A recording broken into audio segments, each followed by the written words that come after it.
Hello.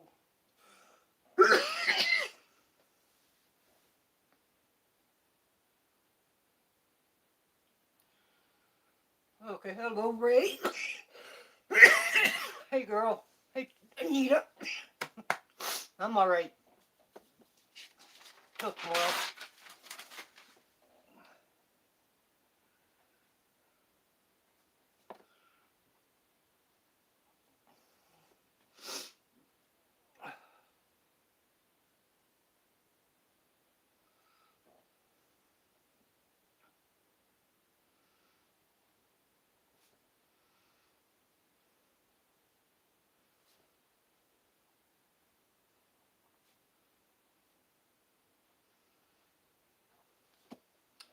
How are you guys doing?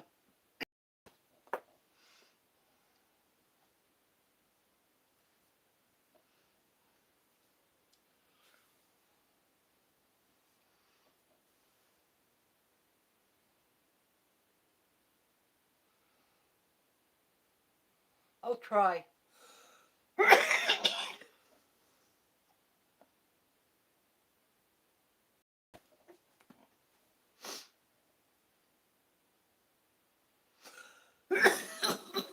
Oh, God.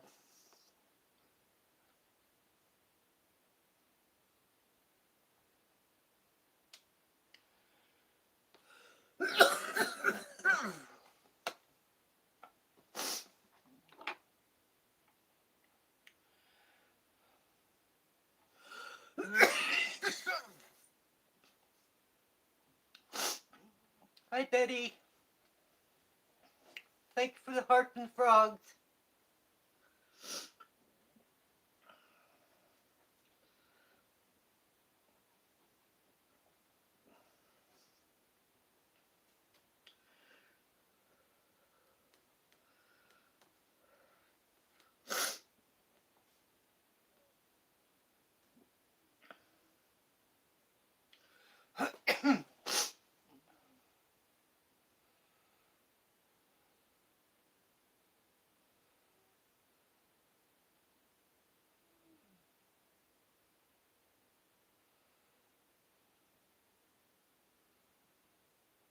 I can't find her. I went to her page and she's not blocked. I think she's blocked with all the moderators, and I can't find them where the moderators are.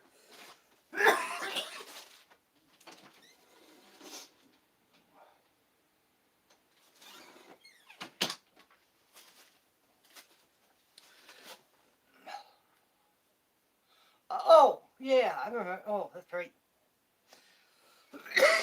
I checked that one out too.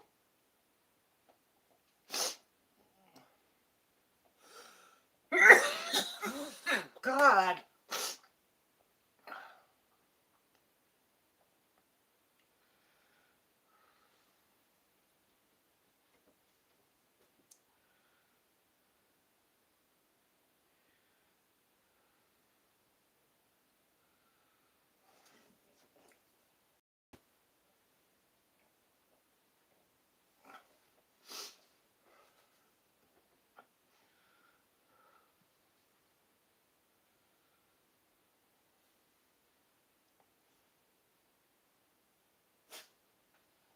What?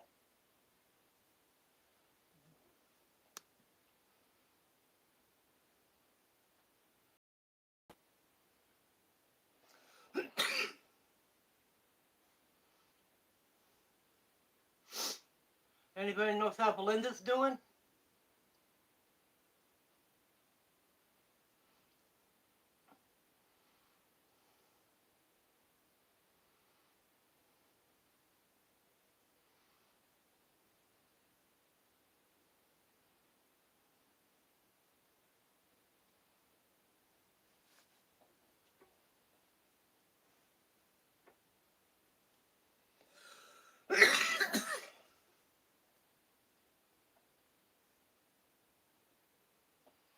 Who is it?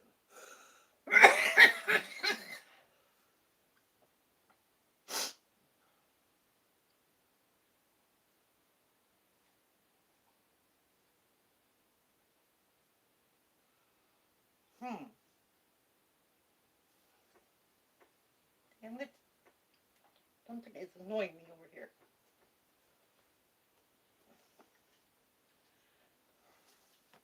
I don't know.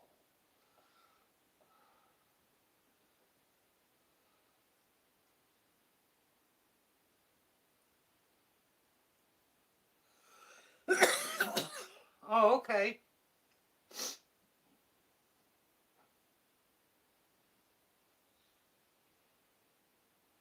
I'll get this coffee calmed down. Maybe if I take a drink.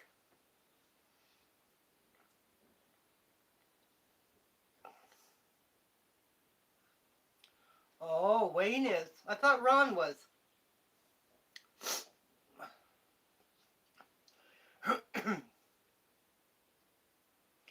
I know we're going to finish reading from the old one to finish this one up. I think we only have a few stories in here. General. 2 stories and this book is done. So.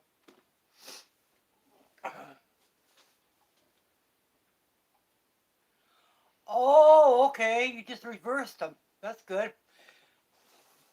Ron's just a pain in my butt.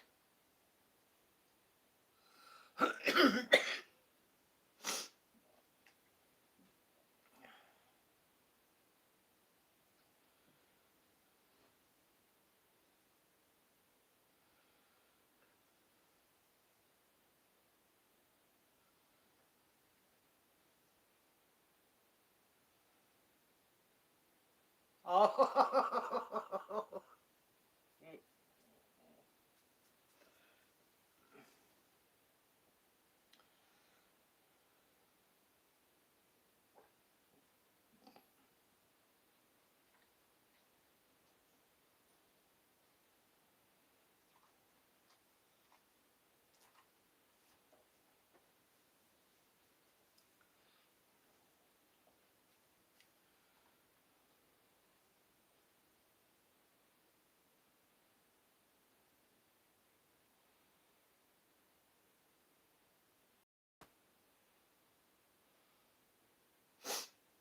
I hope we have a good stream tonight.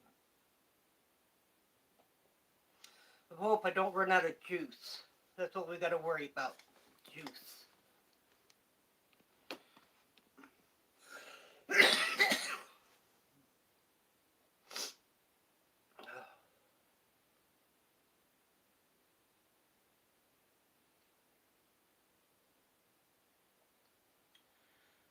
Come on in.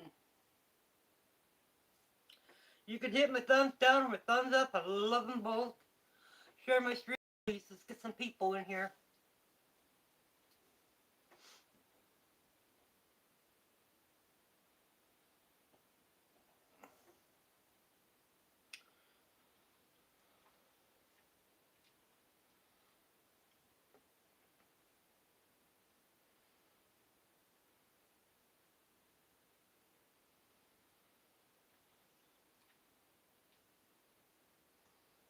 Hi, Anna.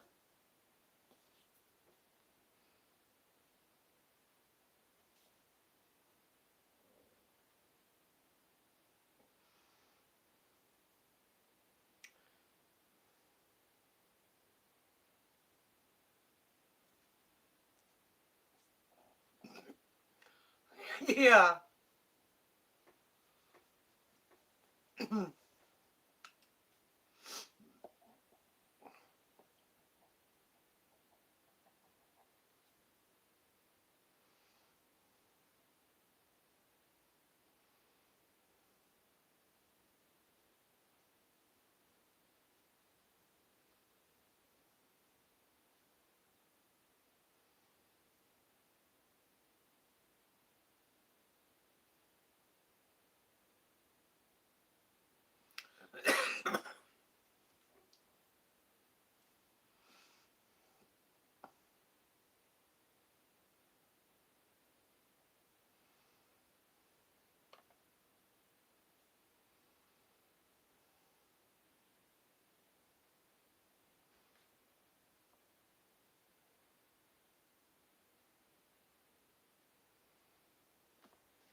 Oh,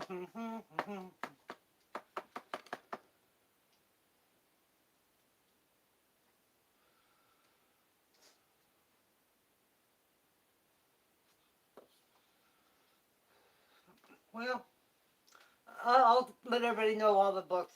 Well, this one here is called Scottish Ghost Stories.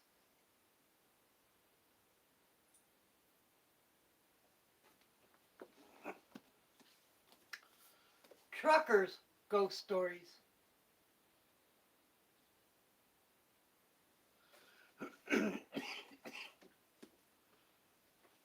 Phantom Army of the Civil War.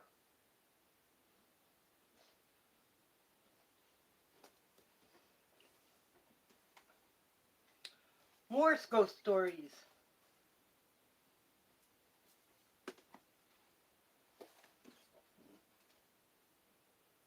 Haunted Lakes.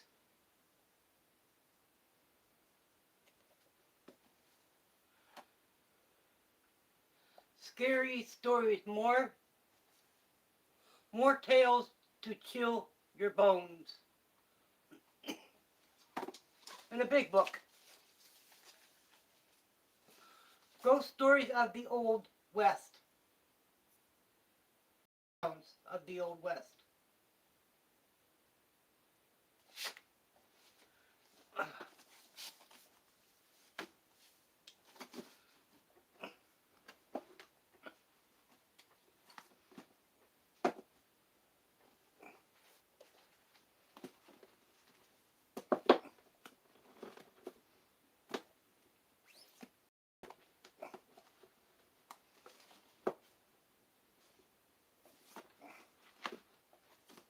There. So far.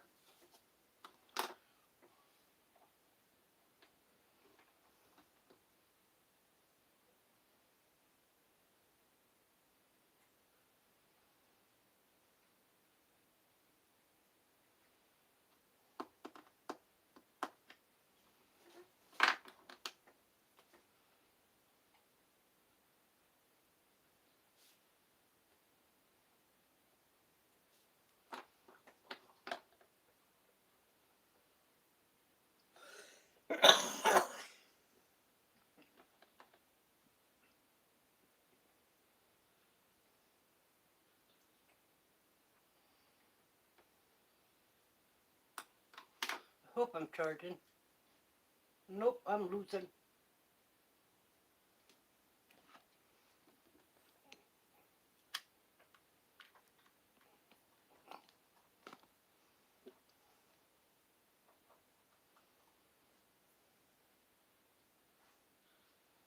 I don't know how long I'm going to be on because I'm already losing juice.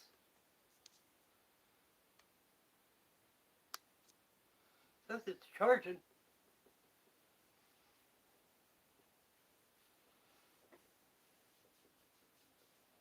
I wonder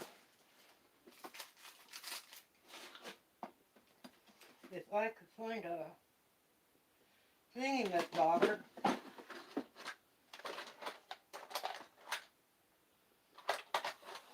Probably not.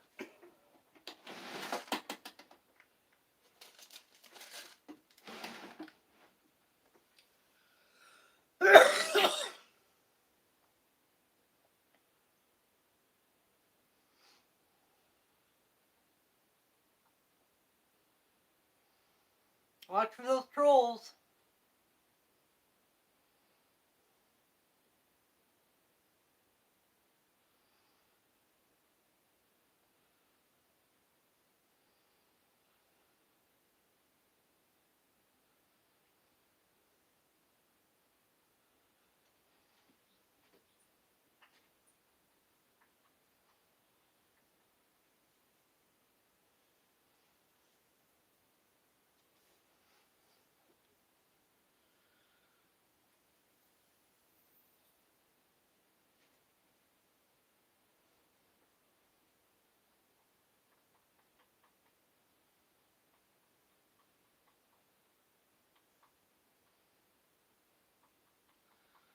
Yep.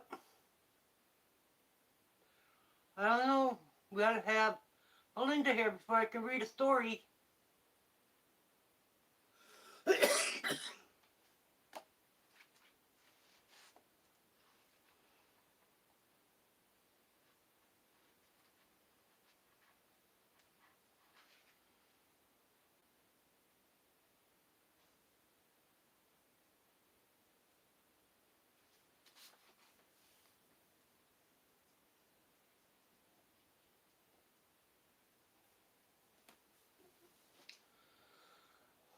Okay.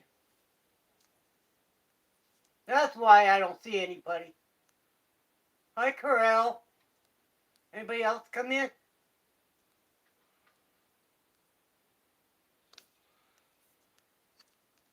Okay, that's why I don't see anyone. I was all goofed up on my end.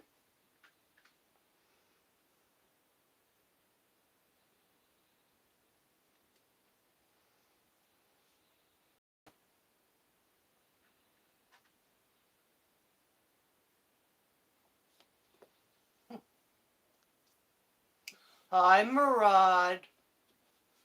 How are you?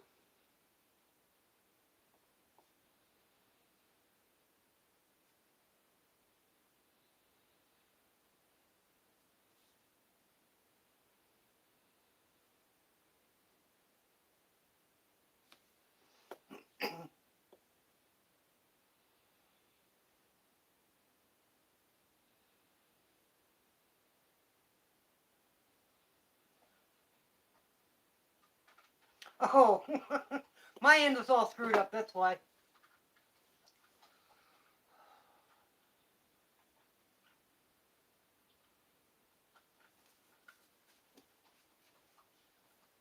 Ah.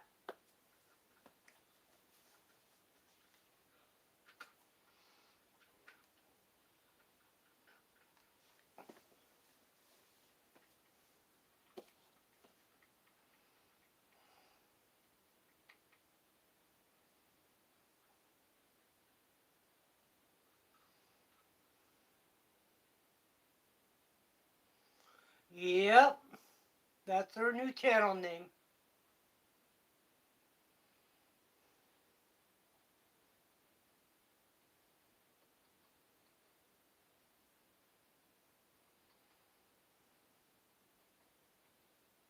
Good night, Betty. Thanks for stopping in.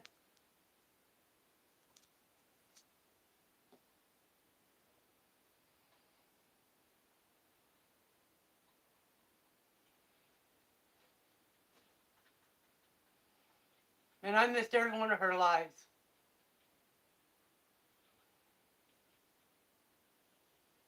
Murad, the thing's been hiding from all of us.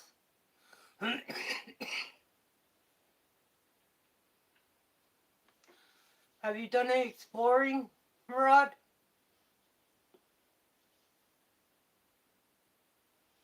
Tell Ron hurry up and get better. Ron coming down there.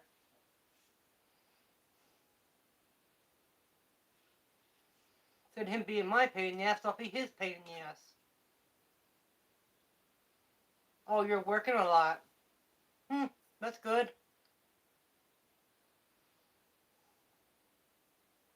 Oh, you got a few new videos? Okay.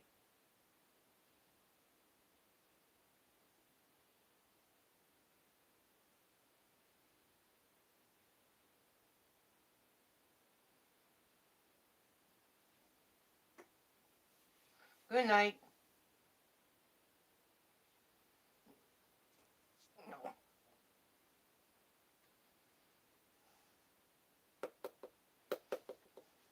Make sure you hit my thumbs up, Betty.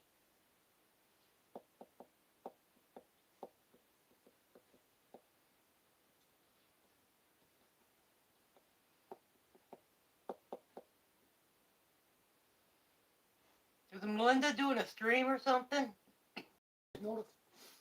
I didn't get notified.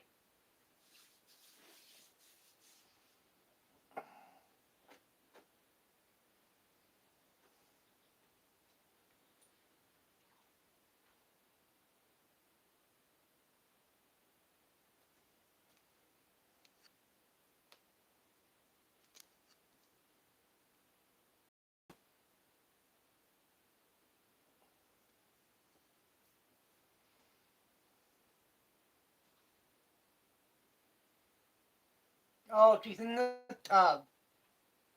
Mm-hmm.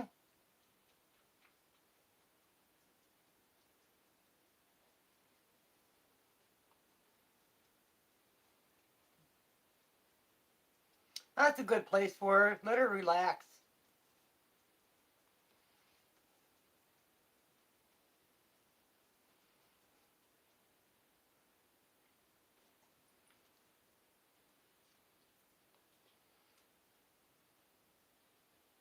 You just do videos. I don't go live all the time anymore like I did.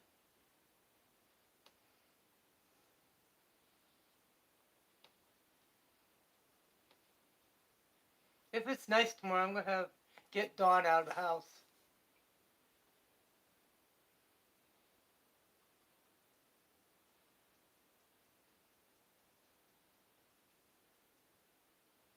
Oh, that's why I don't see your notifications.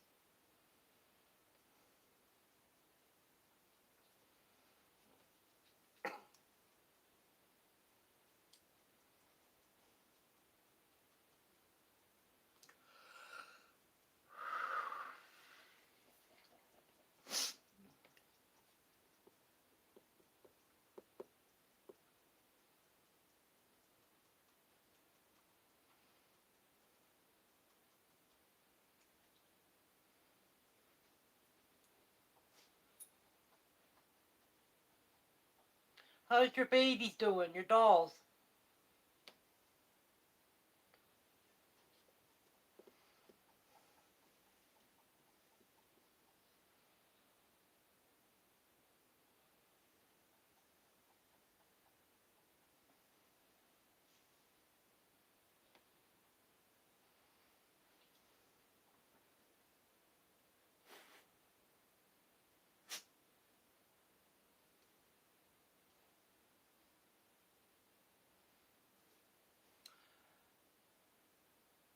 No, Murad's dolls. His babies. His Raggedy Ann doll.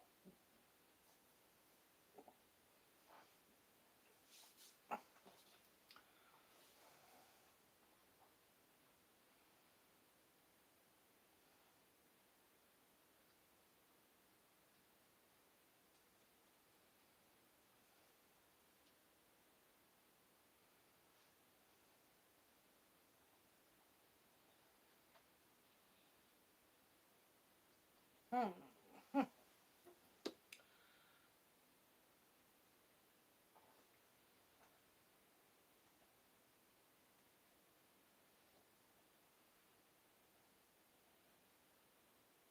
Talk about anything.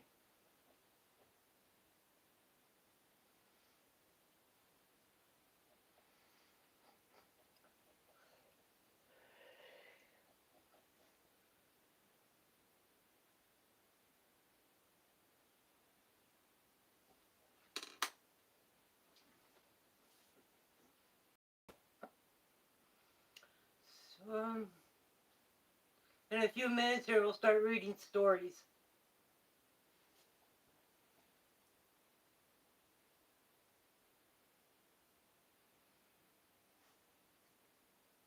Wow. Well, I'm just starting to get people back in, Murad. I kept working at it. I'm working at it. Get frustrated with it. Take some time off.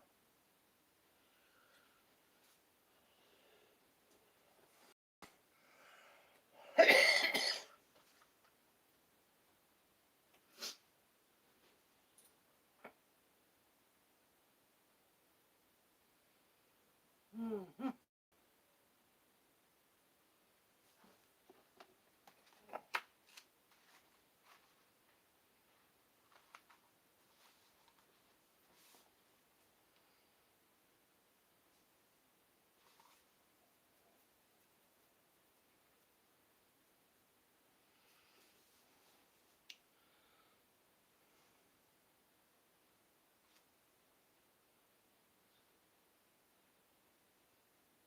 Right.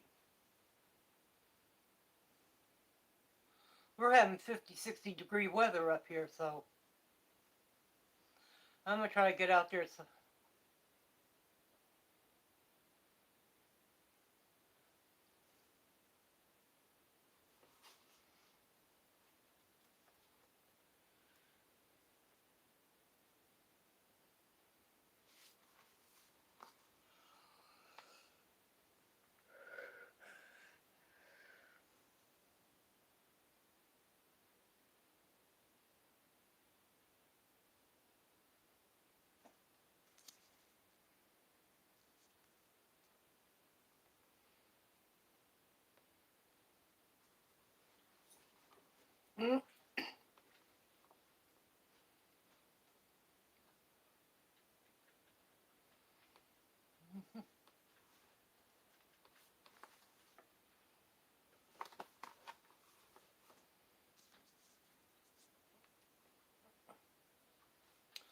Well, we're having 50 and 60 degrees. It's really nice out there. Snow's almost gone.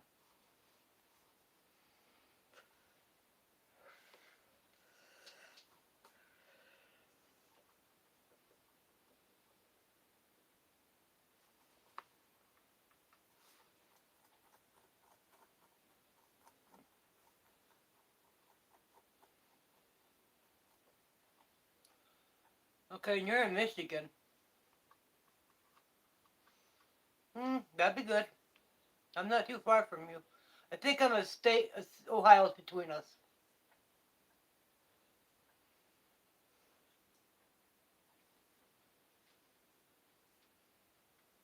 You're welcome here anytime, Murad.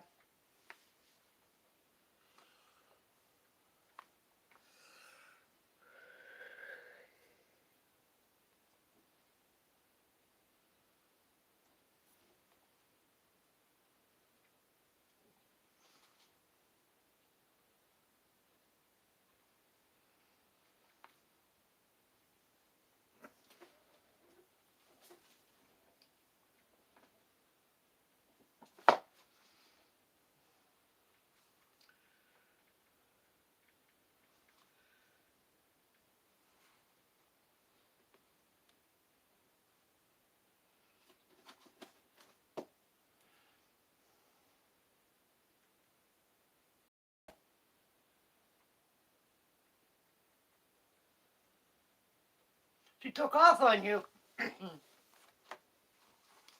That ain't nice, is it? It's so hot in here. My hair is soaked from being so warm in here. Our trailer hit 80 degrees today. Inside.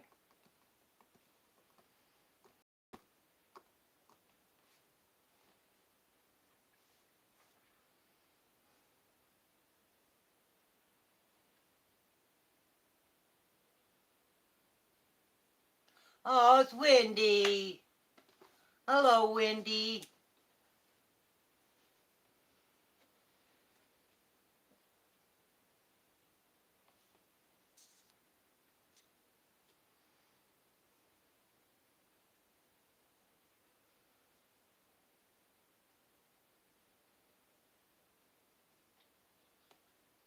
Nice for being here, Wendy.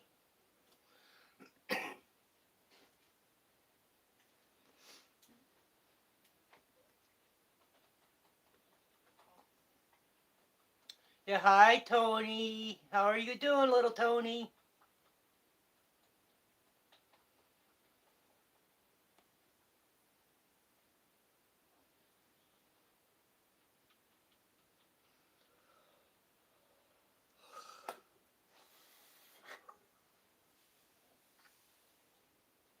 Oh, you missed me. I don't stream a lot anymore. I just stream when I feel like it, more or less.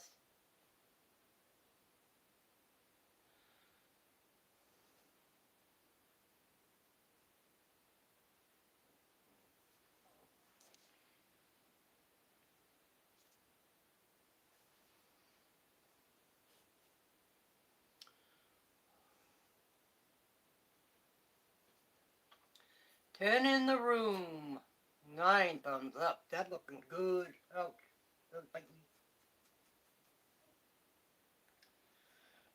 me.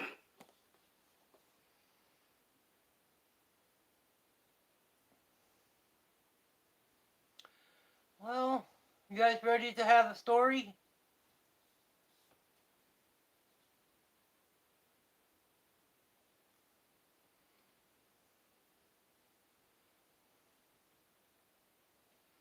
Okay, we're gonna start stories.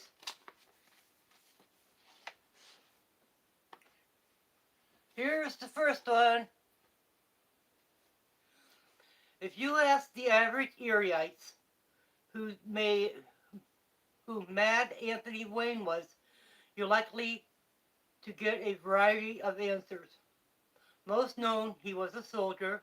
Some can tell you he fought in the Revolutionary War. But the one and only thing that stands out for most of us is the story about his body being boiled in a big black kettle.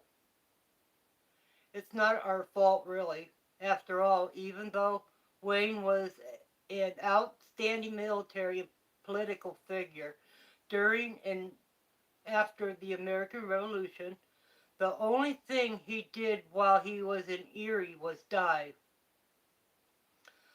But before we get into that strange circumstances surrounding Wayne's burial and the legendary search for his missing bones, here is a brief overview of the Mad General's life and untimely for those of you who may have forgotten what we learned in school. Anthony Wayne was born on New Year's Day, 1745, in Chester County, Pennsylvania. His grandparents had moved to America in the 1700s from Europe, where Wayne's grandfather had served in the British Army. Perhaps inspired in part by his family military history and not willing to settle for the more routine life of a Pennsylvania farmer. Wayne joined the Continental Army when the Revolutionary War broke out in 1776.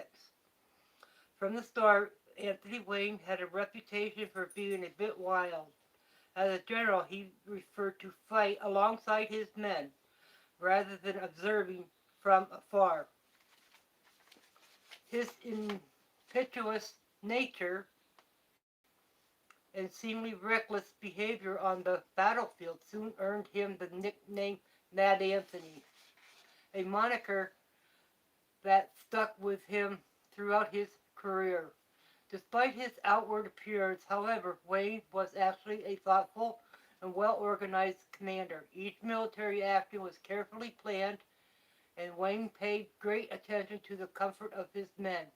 In fact, he reportedly was something of a fashion conscious dandy, regular, regularly requesting improved, more stylish uniforms, as well as barber service for the men under his command. Labeled by his detractors as a foul-mouthed braggart, Wayne was nonetheless an excellent soldier, trusted by the likes of George Washington, with whom he spent the famous and deadly winter at Valley Forge. Washington respected Wayne's military prowess and frequently assigned him to a difficult commands throughout their service together.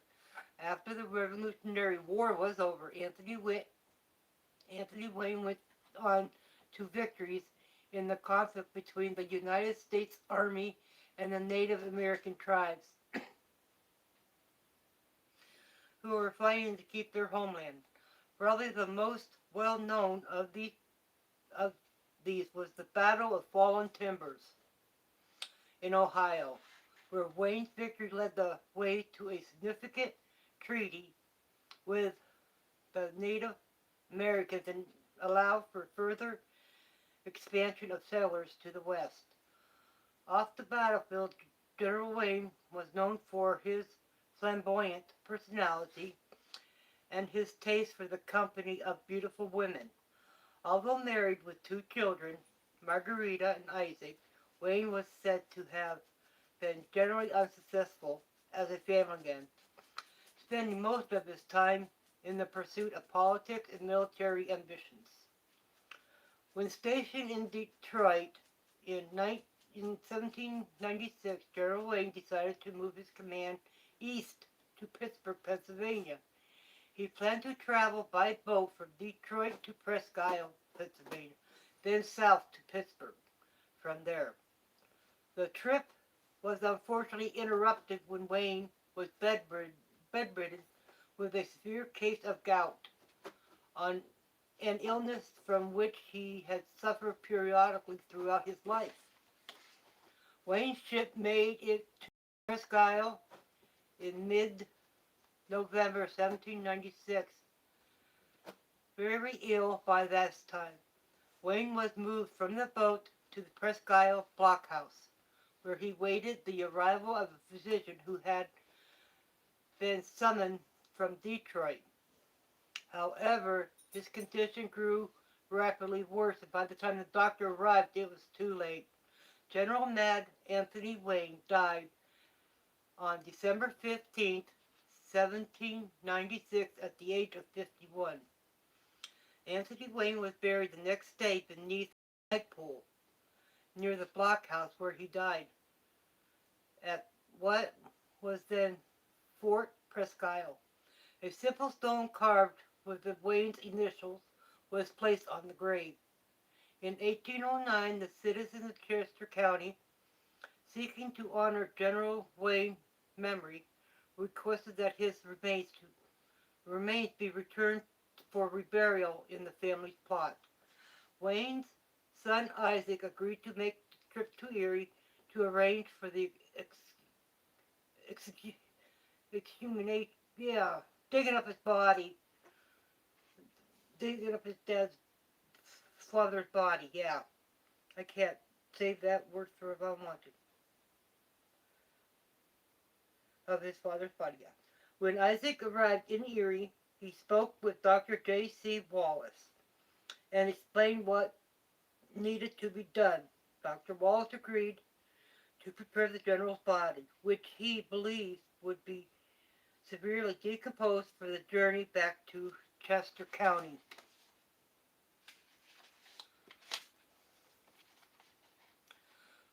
Upon opening the grave, Dr. Wallace was astonished to find that very little decomposition had occurred in the 13 years since Wayne's death. Contrary to what the doctor had previously told Isaac Wayne, transferring the body in its current state would be extremely difficult. So the resourceful Dr. Wallace did what he felt would be most expected under the circumstances. He placed the body in a large iron kettle and boiled it to remove the flesh from the bones. Then, using his surgical equipment, the doctor carefully scraped the remaining tissues from the bones. After the bones were cleaned, Dr. Wallace returned them to Isaac, for they could now easily be transported by wagon for interment in Chester County. On October 4th, 1809, following a lengthy ceremony, the bones of General Anthony Wayne were buried at St. David's Church near Waynesboro, Pennsylvania. The rest of the remains were returned to Wayne's original coffin and buried at the blockhouse on Presque Isle. The blockhouse burned in 1852, and a replica, now located on East 3rd and Ash Street in Erie, was rebuilt in 1880 as a memorial to General Wayne. The original cauldron used to boil the general's body is currently on display at the Erie County Historical Society Museum. End of story, right? Not. If you believe in legends, you see some say that while traveling the hundreds of miles of bumpy roads between Erie and Chester County, a few of Anthony Wayne's bones fell off Isaac's wagon and were lost. Always fastidious about his appearance, General Wayne would not be pleased about parts of his body remains being scattered alongside a country road. So as the story goes, every New Year's Day on the anniversary of his birth, the ghost of Mad Anthony Wayne can be seen riding the roads between Erie and Chester County on an endless search for his missing bones. There's the blockhouse.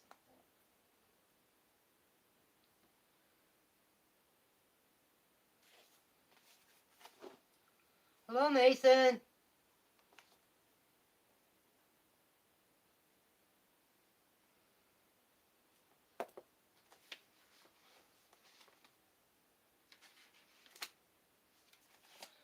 This is the one I wanted to go check out.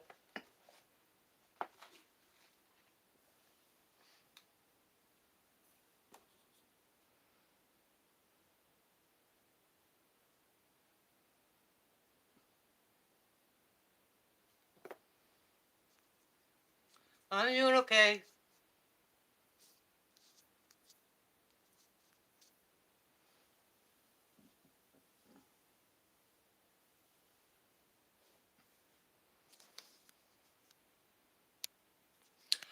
Wifey's here.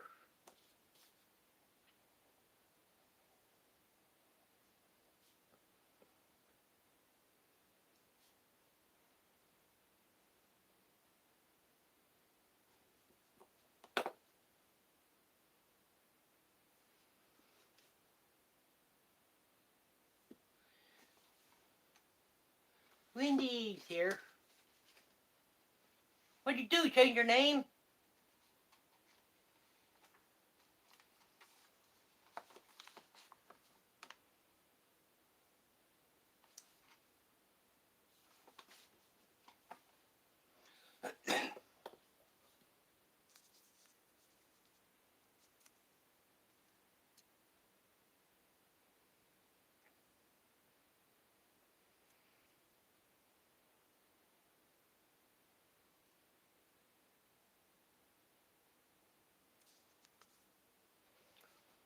Lucky 7 Scratcher. Well, hello.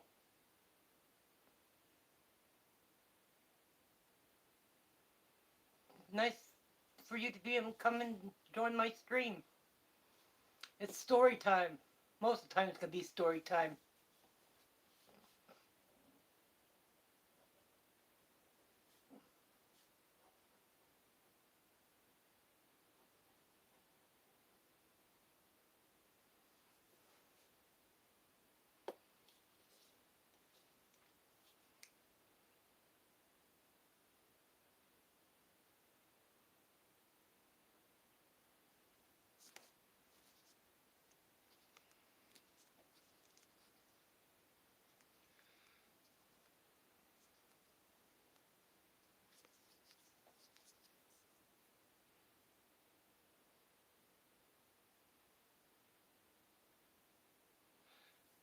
Okay.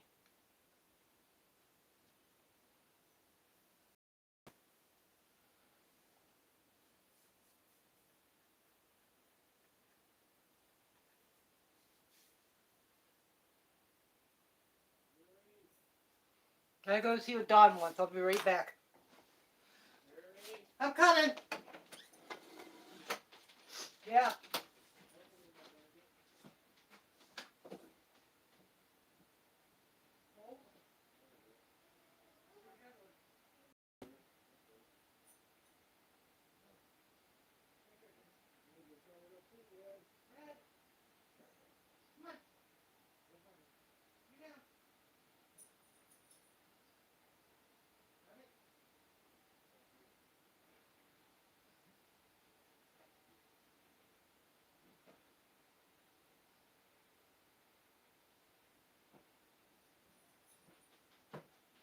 Come on.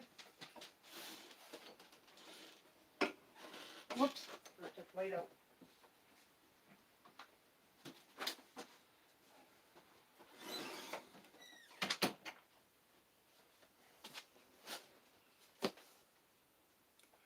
All right.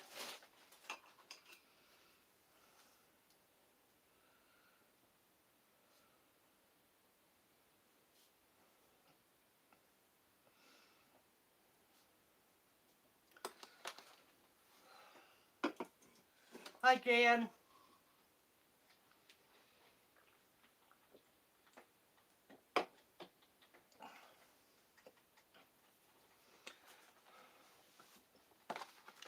We got one story left in this book left, and we're done with this book. I want you guys to hear it because I want to go here. This is one place I do want to see. Krook's in the other room. I had to get it out of here or they're going to break my dolls. She's probably sleeping now with Ouija. If they're good, they can come in here, but they just want to jump everywhere. Okay, this one's called Axe Murder Hollow.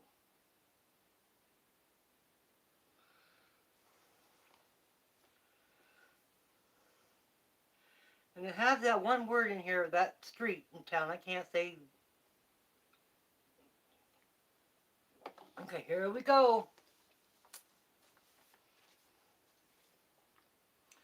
If you happen to be driving through Erie County on Halloween night,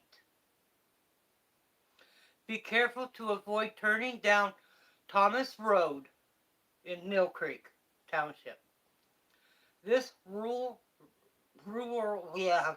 stretch of road, which is nearly deserted at any other time of the year, is jammed with traffic on Halloween. Cars line both sides of the road. All thrill seekers search the wooded area known as Axe Murder Hollow, anxious for the glimpse of the ghostly killer said to haunt the forest just off Thomas Road for at least 60 years. Several versions of this local legend have been passed down over the years. The most common account involved a farmer who lived with his wife and children in an old house overlooking the hollow. One night, overcame with rage after discovering that his wife had been unfaithful, the jealous farmer chased his wife and children down the hill and through the hollow, eventually killing and dismembering the entire family with his axe. The farmer was never seen again, but his axe-wielding ghost is said to wander the hollow at night, endlessly searching for his final victim, his wife's lover. Specters of the man's wife and children have also been spotted conducting their own search of the hollow in an attempt to retrieve their missing body parts. And in an alternate version of the tale has to do with a band of gypsies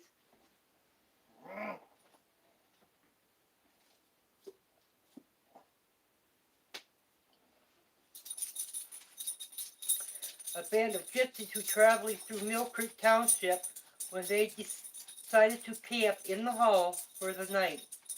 During the fateful night, the leader of the clan learned that his wife had been cheating on him.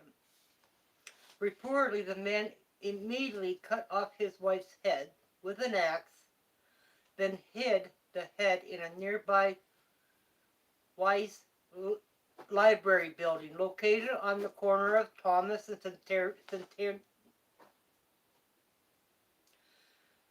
Sterretania roads. Despite the persistent retelling of the Axe Murder Hollow legend, no actual proof has ever been documented to substantiate these stories. No disembodied heads have been discovered in the area, and the farmhouse on the hill is no longer there. Still, many insist there is something strange about the woods along Thomas Road. A set of stone steps leading from where the former house on the hill are said to be blood-stained even to this day, and if you dare to walk the path through the densely wooded hollow, some say you will notice the one side of the path is alive with flowers and chirping birds, but the other side, the side associated with the murders, is eerily quiet and devoid of wildlife. Ooh. Then it just shows the road here, going down, going down into the hollow. Ooh.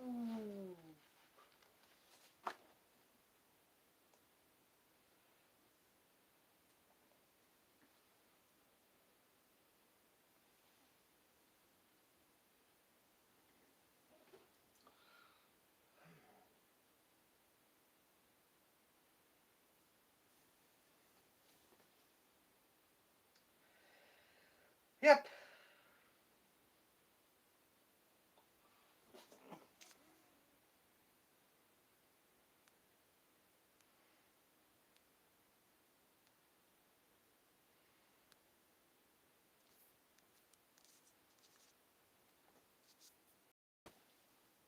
I like that story. I want to go find out for sure.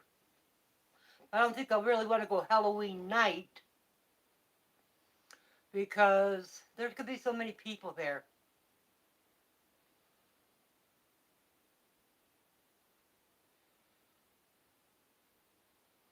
But I think it'd be something to go check out.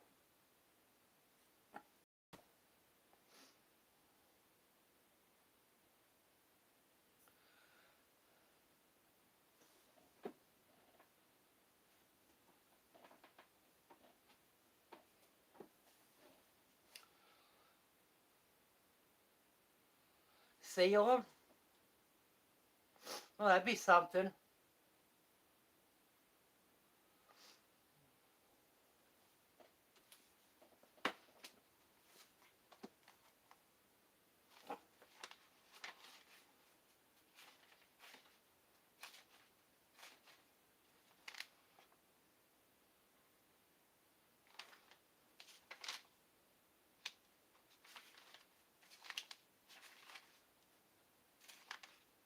These are short stories.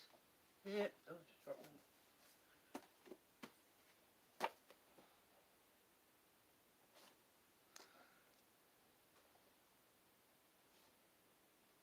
You got a friendly ghost? Wow. I want to get down there.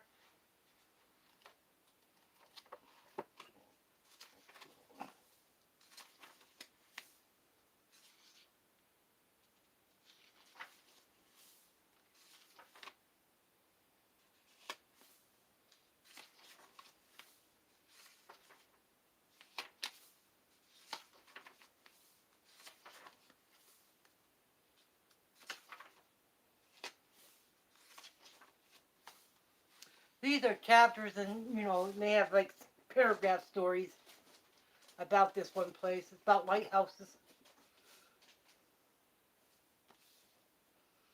Great Lakes ghost stories, superstition, and sea serpents.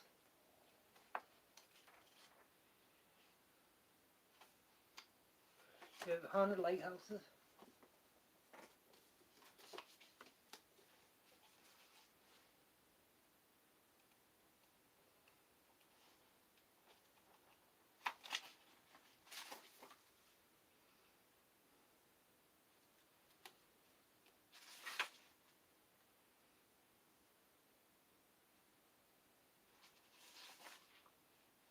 Alabama, Arkansas, Florida, Georgia, Louisiana, Maryland, South Carolina, Tennessee, Texas, Virginia, and West Virginia.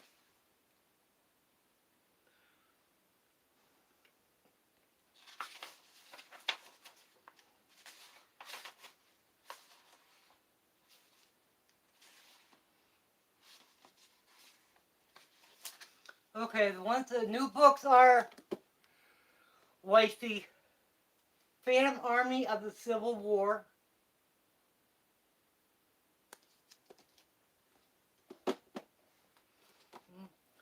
Trucker Ghost Stories, More School Stories to Tell in the Dark, Haunted Lakes. What I see is about lighthouses, Scottish Ghost Stories, and Scary Stories, More Tales of Chills, your bones. To chill your bones. And a big, humongous book. Ghost Towns of the Old West.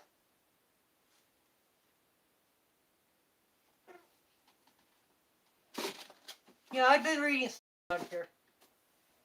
So I got some more books they'll be, because we just ran out of stories.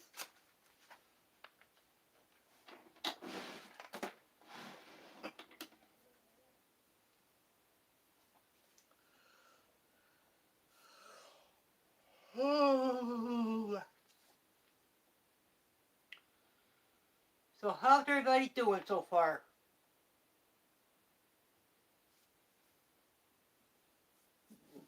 I just didn't know which one to read from.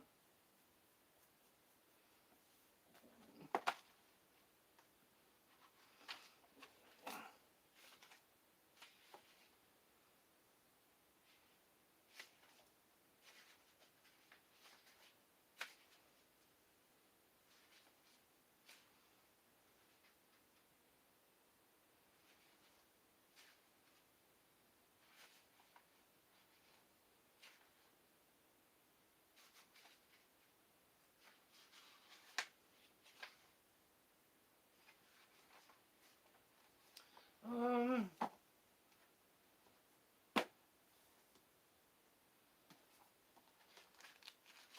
what a way, short shorts.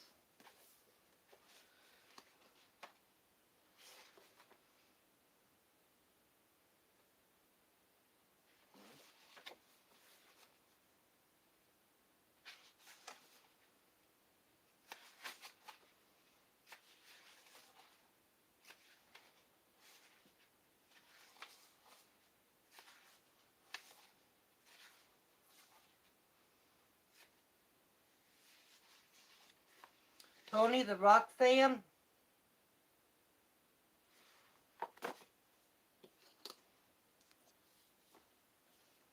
Hello, Tony.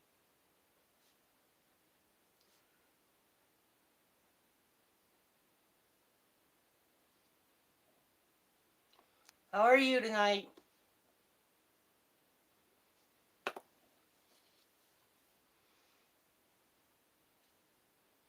I've been doing good. Yeah, during the medieval time. Yeah.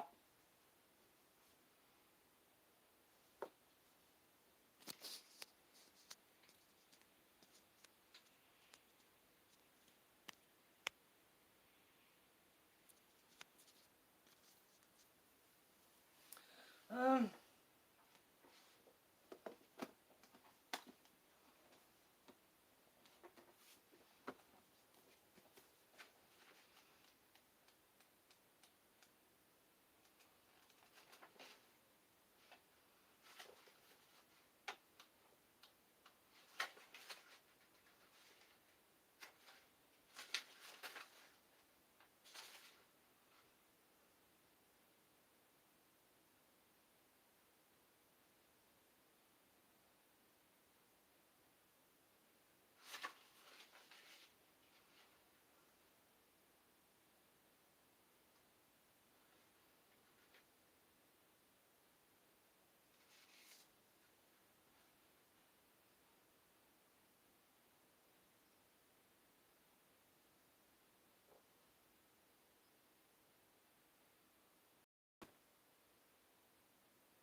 Yeah, I know.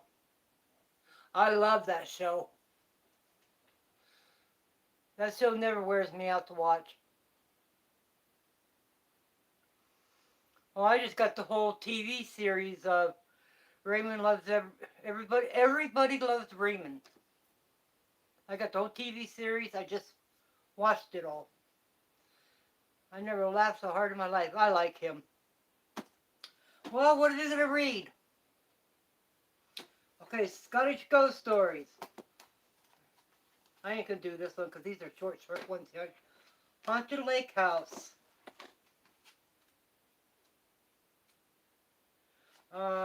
Scary Stories. Chill to your... Like, Phantoms of the Army. Civil War Time. And Truck Drivers Ghost Stories.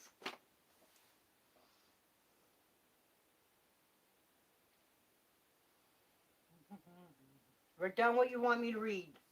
The one with the most will be the one we read.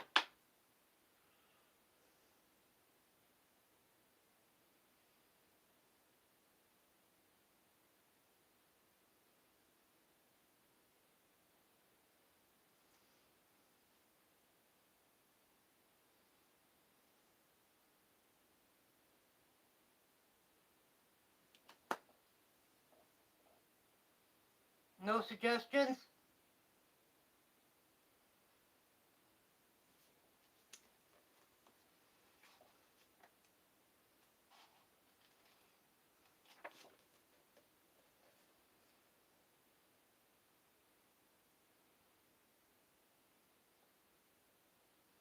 Wow.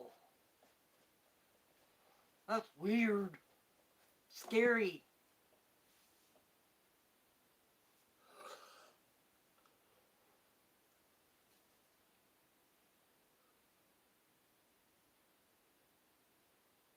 You want the Scottish one? Okay.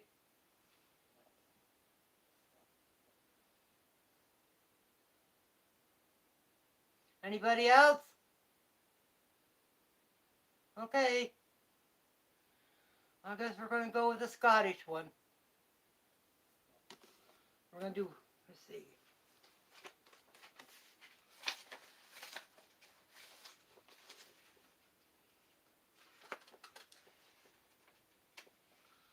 Oh.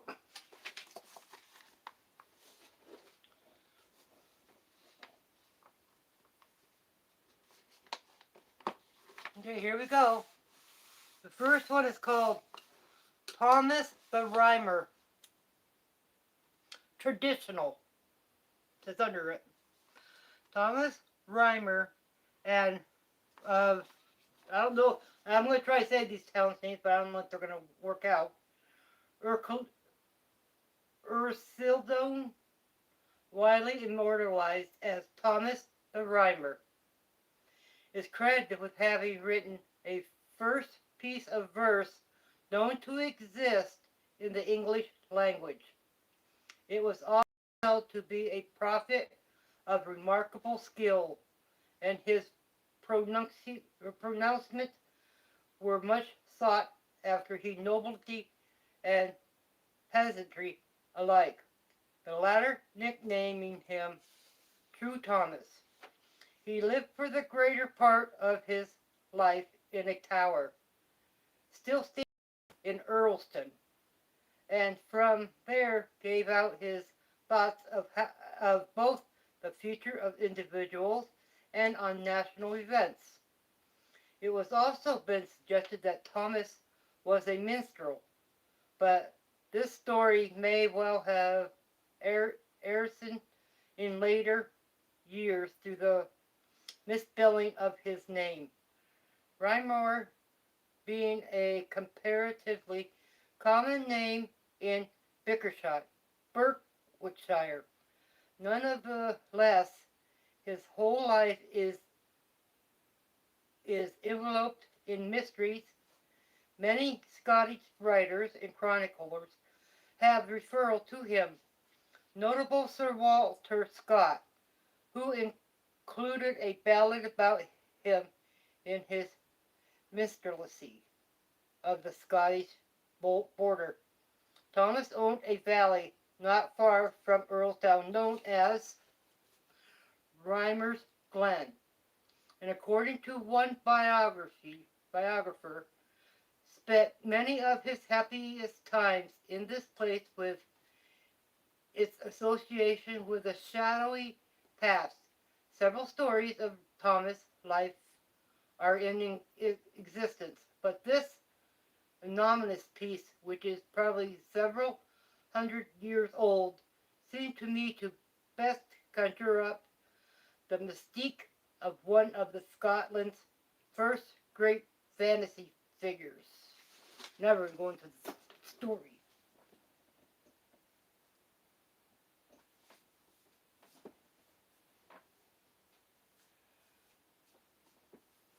Are we having a good night tonight?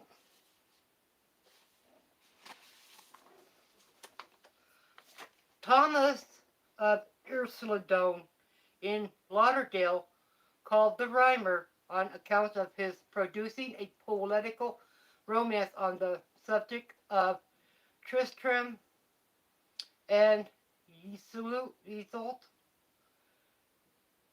which is curious as the earliest specimen of English verse known to exist. Flourished in the reign of Alexander III of Scotland, like other men of talent of the period, Thomas was suspected of magic. He was also said to have gifts of prophecy, which are accounted for in the following peculiar manner, referring entirely to the lore of superstition. As Thomas laid on Huntley Bank, a place on the descent of the Eldon Hills, which raise your triple crest above the celebrated monastery of Melrose. He saw a lady so extremely beautiful that he imagined she must be the Virgin Mary herself. Her appointments, however, were those rather of an Amazon or goddess of the woods. Her steed was of the highest beauty, and at its mane hung 30 silver bells and 9 which are music to the wind as she paced along. Her saddle was all royal bone ivory, laid over the orfeuvre or over the whatever goldsmith work. Her stirrups, her dress, all corresponds with her extreme beauty and the magnificence of her array.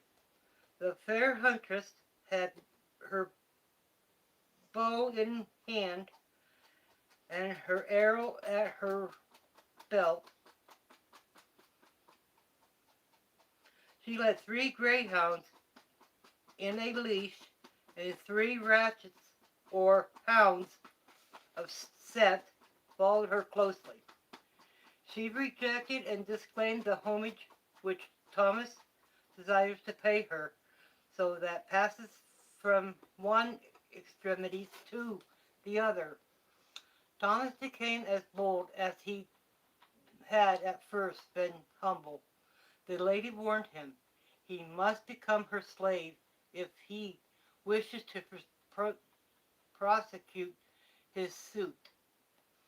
Before their interview terminated, the appearance of the beautiful lady was changed into that of a more hideous hag in existence, a witch from the Spital or almshouse would have been a goddess in comparison to the late beautiful huntress, hideous as she was.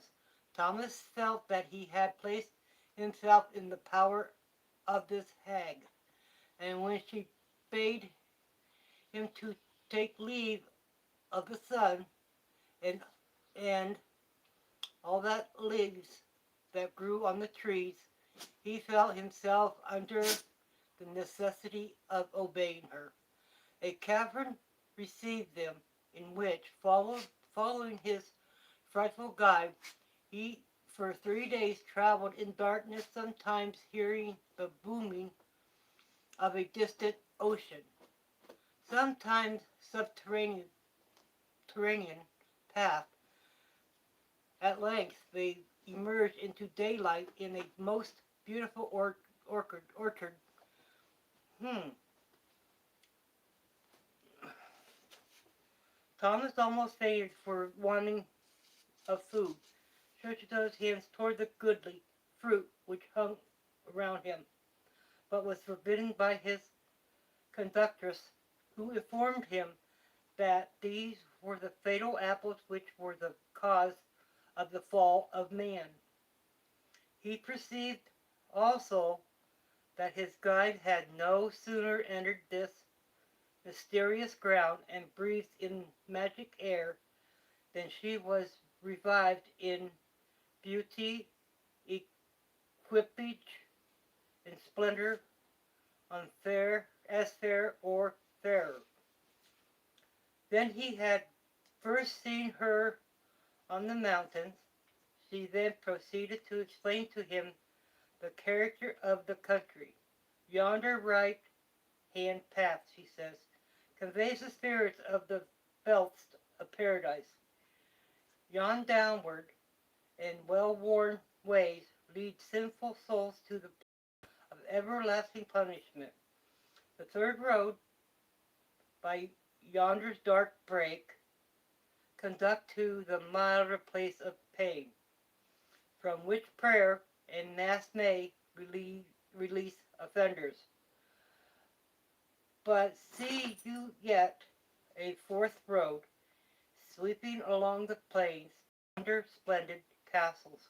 Yonder is the road to Elfland, to which we are now bound. The lord of the castle is king of the country, and I am his queen. And when we enter yonder castle, you must observe strict silence, and answer no question that is asked you. And I will account for your silence by saying, I took his speech when I brought you from the Middle Earth. Having thus instructed him, he they journeyed on to the castle and entering by the kitchen, found themselves in the midst of such a festive scene as might become the mansion of a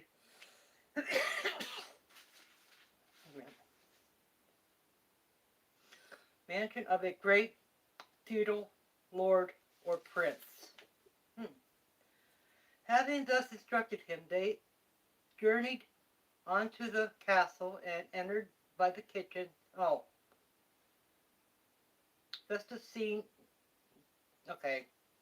Third carcasses of deer, 30 carcasses of deer were lying on the massive kitchen board under the hand of numerous cooks, who toiled to cut them up and dress them, while the gigantic greyhounds, which had taken the spoil, lay lapping the blood and enjoying the sight of a slain game. They came next to the royal hall, where the king receives his love consort. Knights and ladies, dances by threes, occupied the floor of the hall, and Thomas, the fatigue of his journey from Eldon Hills forgotten, went forward and joined into the reveler.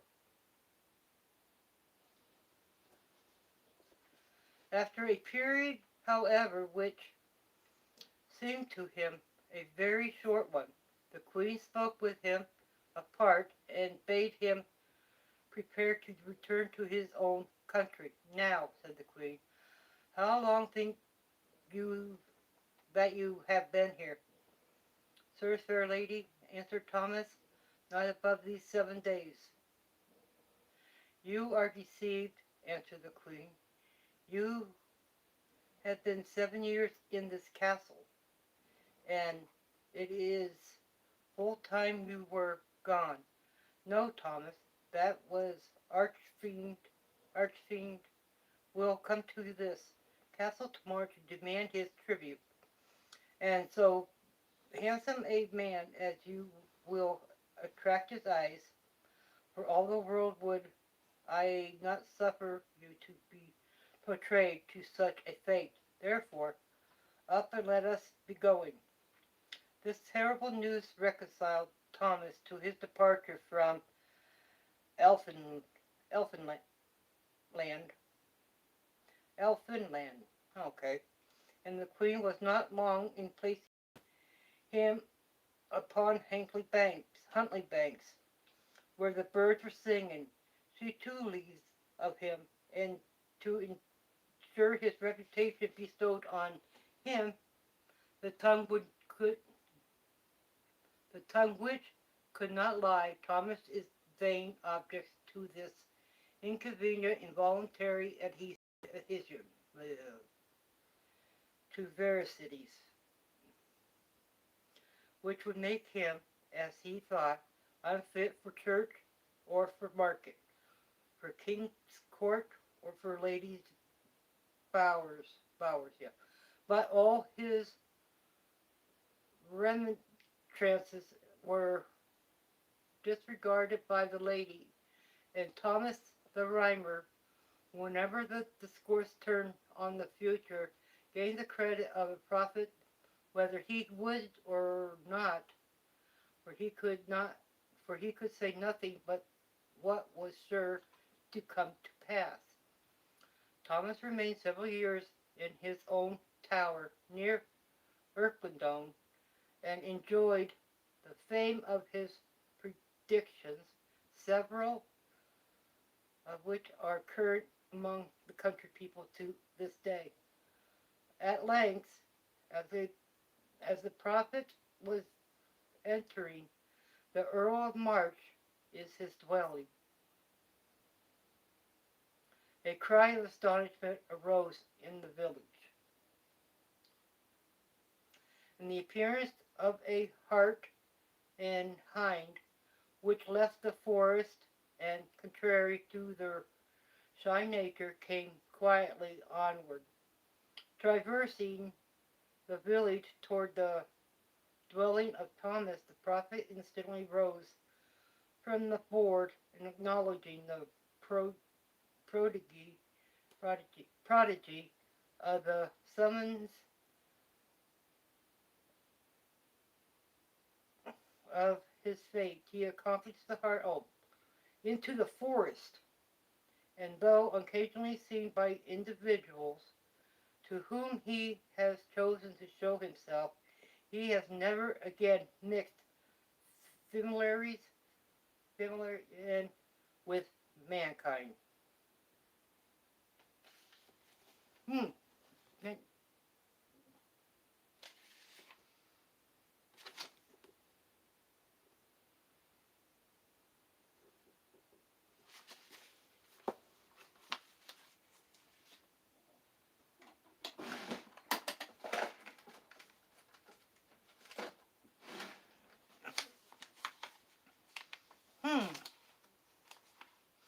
I know they have weird towns over there. I'm trying to pronounce them is weird. Where'd everybody go? Everybody left me.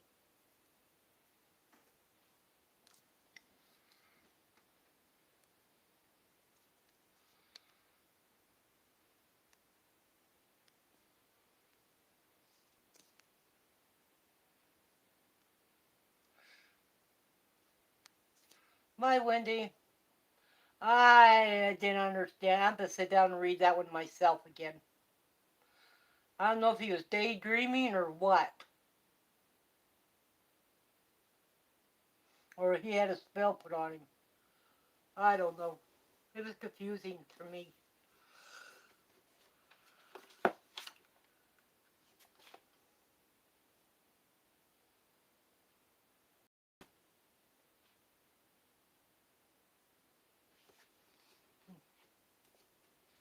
I can't read too many of these at a time.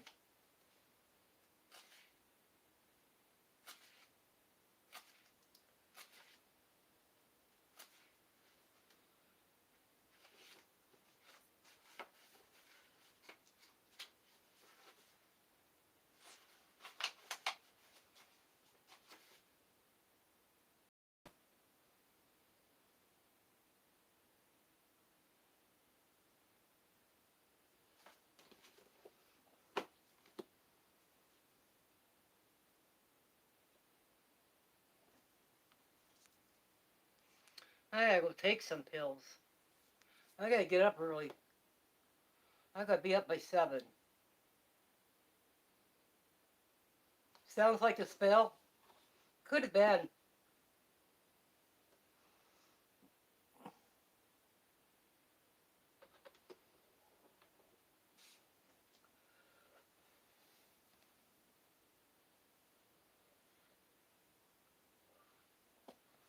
Wow.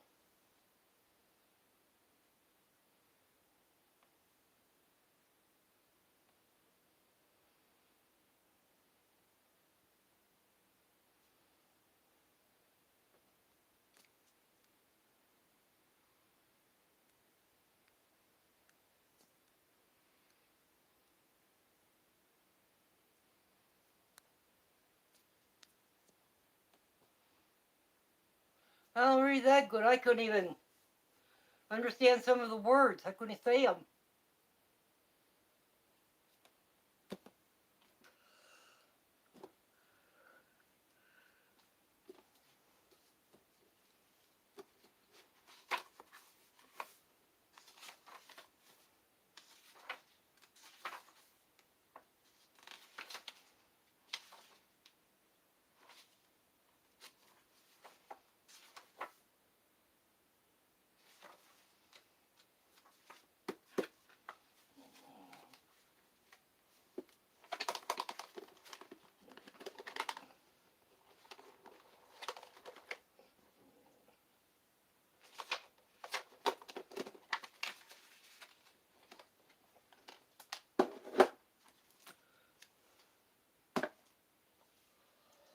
Oh,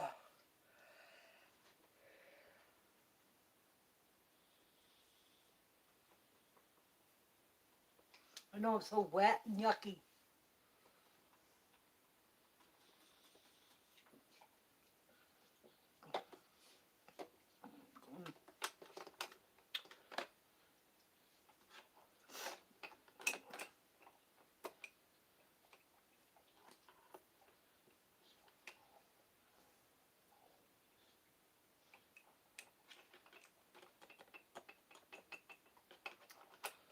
So,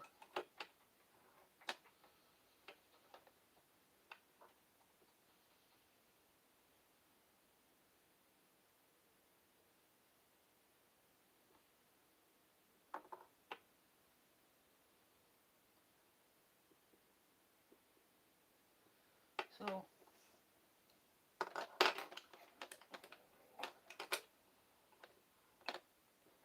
me too. Yep, I'll be doing this more and more. And I'm gonna try to start um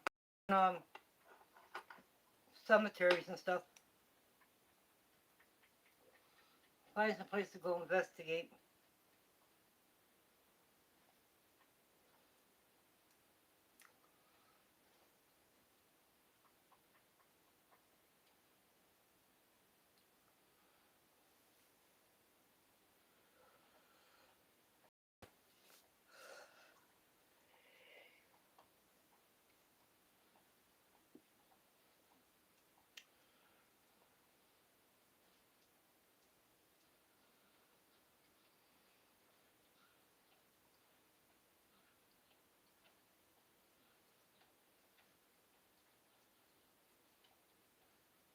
I don't know if I'm gonna go now.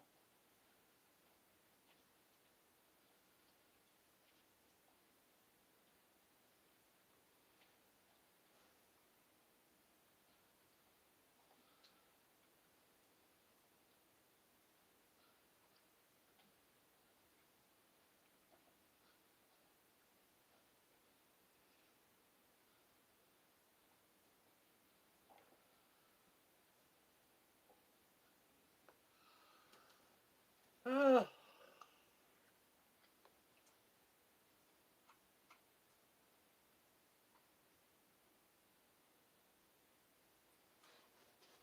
Didn't Dave come in tonight? No one seen Dave? He probably fell asleep.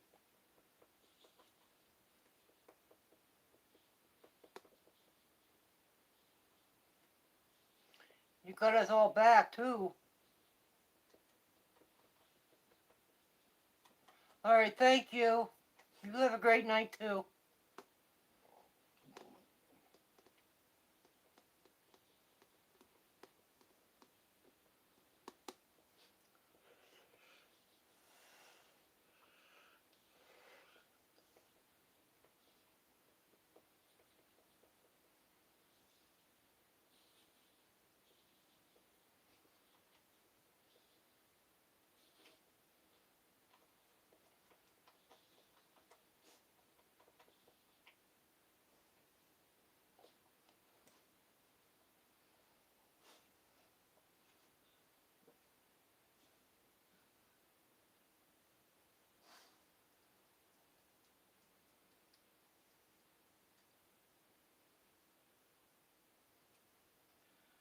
Hmm.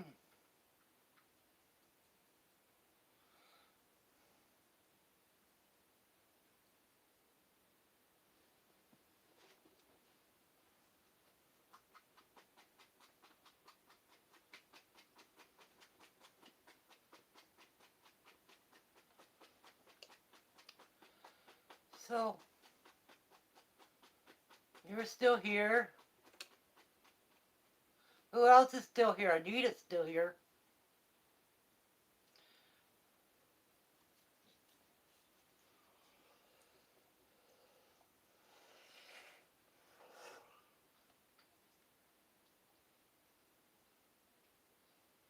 You is.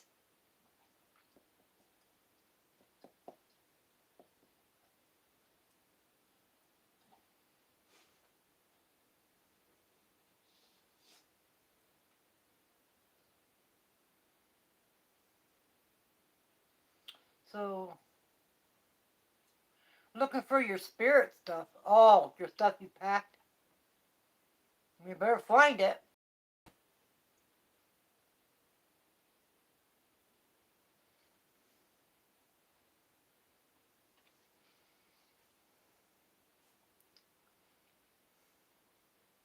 You got it?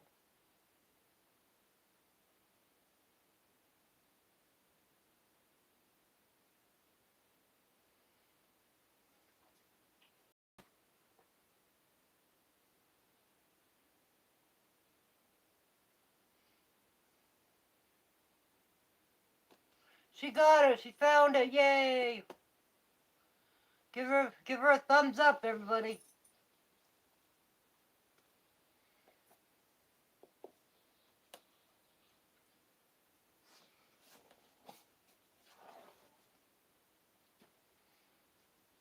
Such a Where's all your stuff at? Where are you storing your stuff?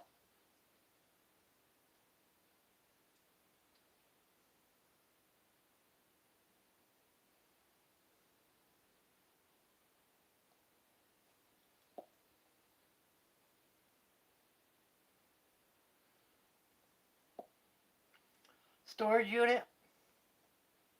That'd probably be the best thing right now. And they just passed that bill.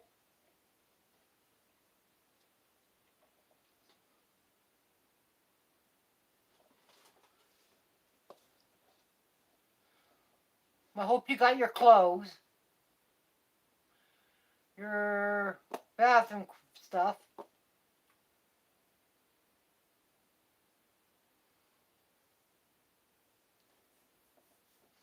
Well, you better.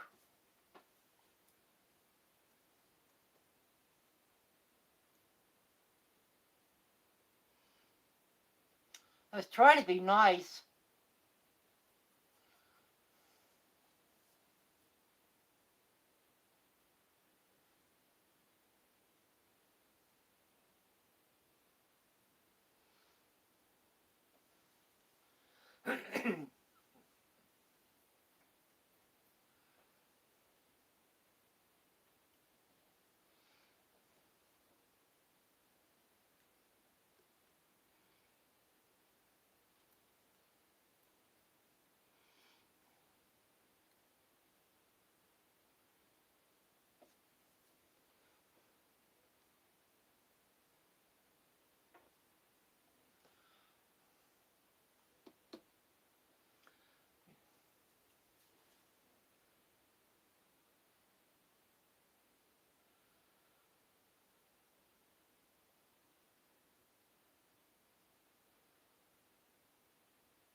Really? I'm in PA.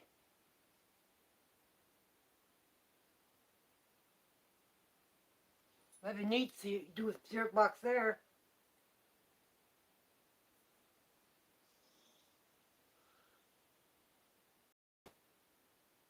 I want to go down the cemetery where there is a revolutionary war person buried. So it was in the Revolutionary War. He's buried down here in a town called West Spring Creek. It's not very far for me to go there, but there's other places I want to go to.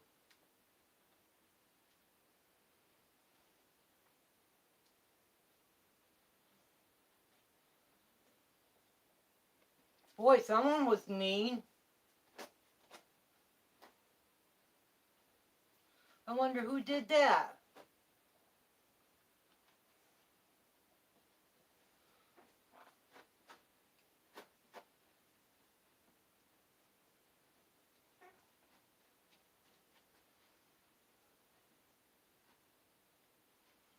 Must be someone didn't like my channel.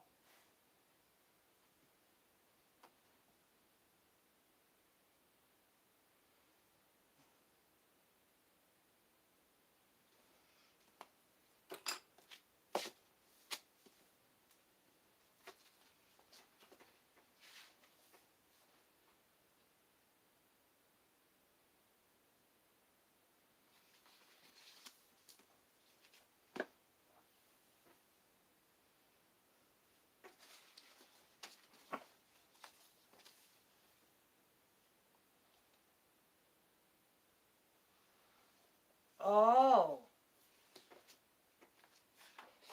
got taken care of, huh? Did I have any tonight?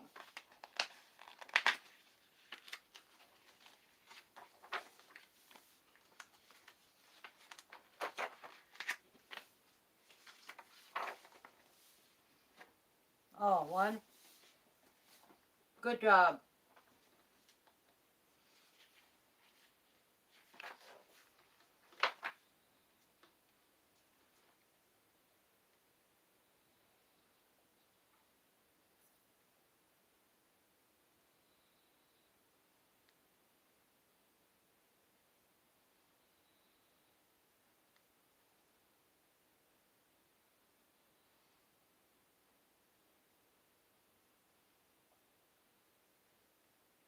Hmm.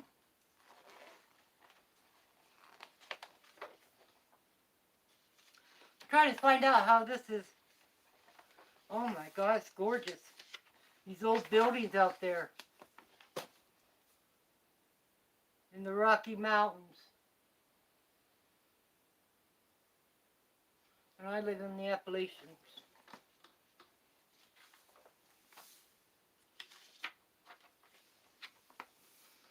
Old buildings sitting out, you can just go exploring.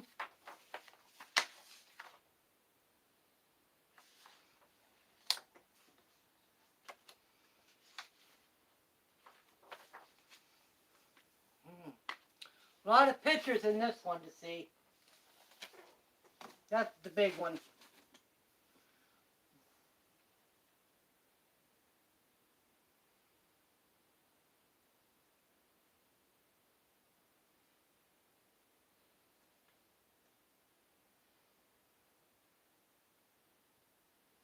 I was, I'm surprised Dave didn't stop in. Wherever he is. The little bugger. I bought him off of eBay. Like $4 here, $5 here, buy two, get one free. It was pretty good.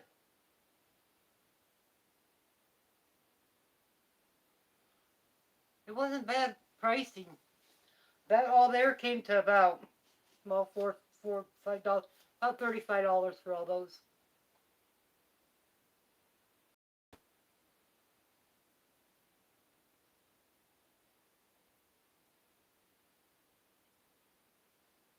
I didn't think it was bad at all. I'm gonna get more, but not right now. I got a few here to keep up reading.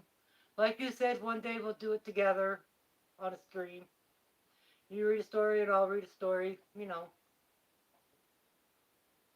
And get tried. I just went to eBay and put in ghost stories. And then the books came up. I mostly got the ones without free shipping. I got most of the ones with free shipping.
I hope everybody liked the stories.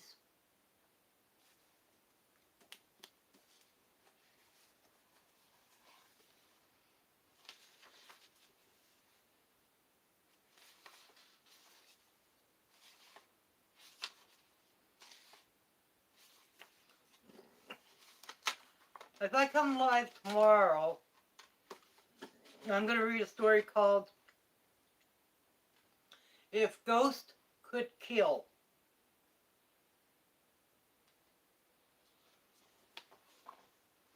That's in the Phantom Army one with Civil War.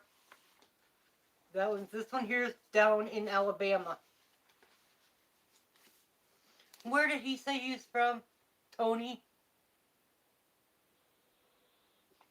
Virginia?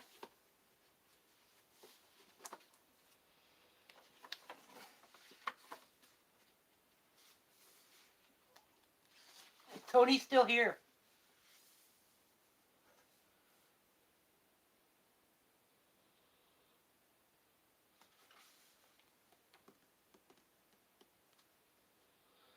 Tony, you here yet?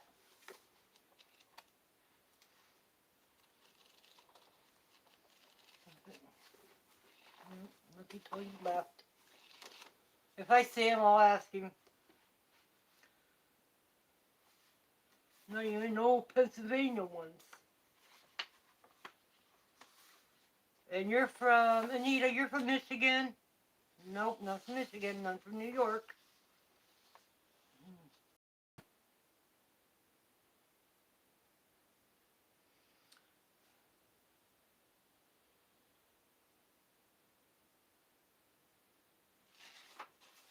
Yeah, we got some stories here.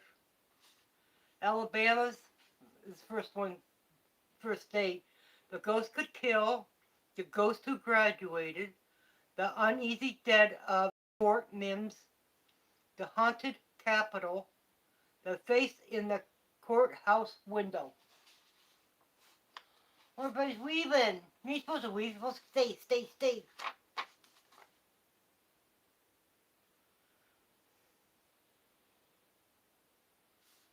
I could be that. I can believe how many ghosts are in the Alamo. Can you guys imagine? Daniel Boone. Um, who else? Daniel Boone. I can't remember, but we'll have to go back and watch a John Wayne movie. West Virginia. Here's one called, I guess I saw a ghost.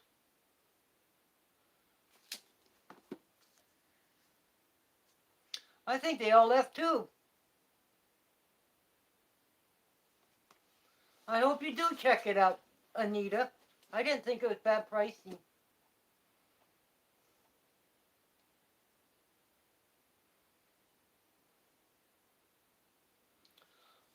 There you are, wifey. Are you listening to me? What I said?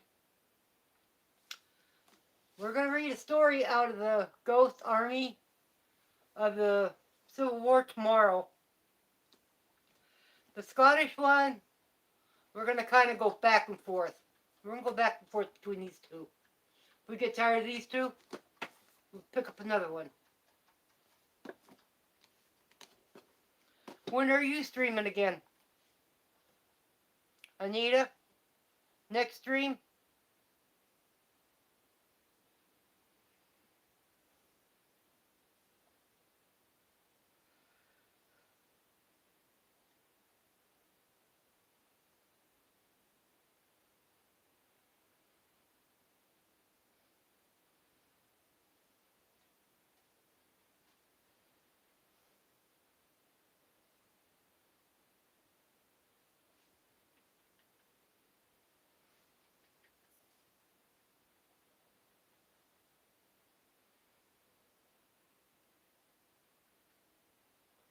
Okay.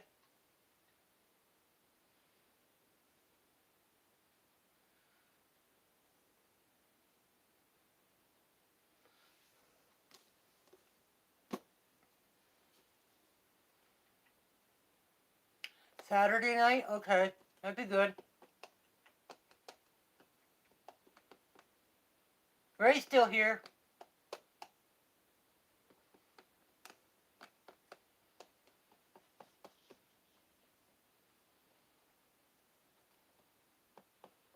People can't stay away. They come back, they come back.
Oh. I'm going to be still working on Bridget when I can find.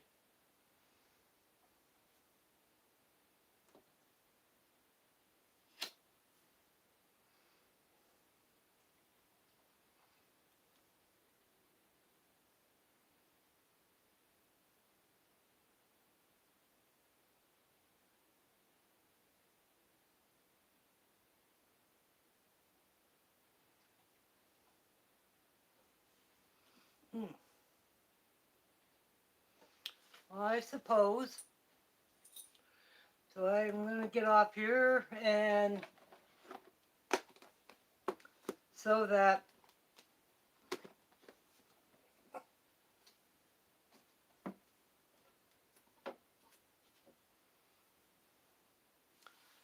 so that wifey wifey can set up hers if she does go live. I'll be watching for her. So had a great stream. I think I did.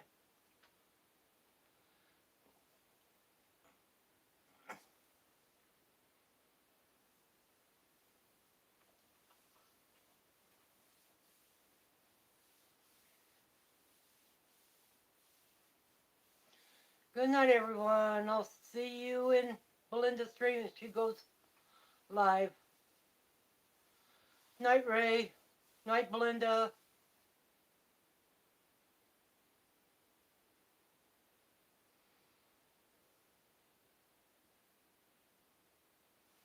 Okay, I'm gonna get off here.